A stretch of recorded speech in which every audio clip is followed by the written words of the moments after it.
China ఉత్పత్తులే టార్గెట్గా steel దిగుమతుల మీద భారత్ టారిఫ్లు అన్నటువంటిది పెంచింది ఆల్రెడీ 12% టారిఫ్లు విధించింది. 3 ఏళ్ల పాటు అమల్లో ఉంటుంది. ఆర్థిక మంత్రి శాఖ నోటిఫికేషన్ జారీ చేసింది. తొలి సంవత్సరంలో ఈ సుంకం 12%, రెండో ఏడాది 11.5%, మూడో ఏడాది 11%. ప్రపంచంలో అతిపెద్ద ఉక్కు ఉత్పత్తుల్లో భారత్ రెండో స్థానంలో ఉంది. చైనా నుంచి తక్కువ ధరలకి ఉక్కు వస్తున్న నేపథ్యంలో మన ఇండస్ట్రీస్ దెబ్బతినకుండా ఈ ప్లానింగ్ చేశారు. దేశ ఉక్కు తయారీదారుల మీద కూడా ప్రభావం పడుతుందని నిర్ణయం తీసుకున్నట్టు చెప్పుకొచ్చారు. కొన్ని అభివృద్ధి చెందుతున్న దేశాల దిగుమతులకు దీని నుంచి ఉపశమనం కల్పించబోతున్నారు. చైనా, వియత్నాం, నేపాల్ దేశాలకి సుంకాలు వర్తించబోతున్నాయి. స్టెయిన్లెస్ స్టీల్ వంటి ప్రత్యేక ఉక్కు ఉత్పత్తులకు కూడా ఇది వర్తిస్తుంది. ఇటీవల స్టీల్ దిగుమతులు గణనీయంగా పెరిగిపోవడంతో దేశీయ పరిశ్రమ తీవ్ర నష్టం కలుగుతోందని director general of trade remedies DGTR నివేదిక నేపథ్యంలో 3 ఏళ్ల పాటు సుంకాల విధింపుకి సిఫార్సు చేశారు.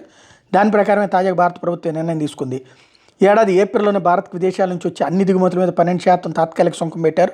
200 రోజులకు గాను ఈ సుంకాలు చేసి ఇప్పుడు పర్మనెంట్ చేశారు.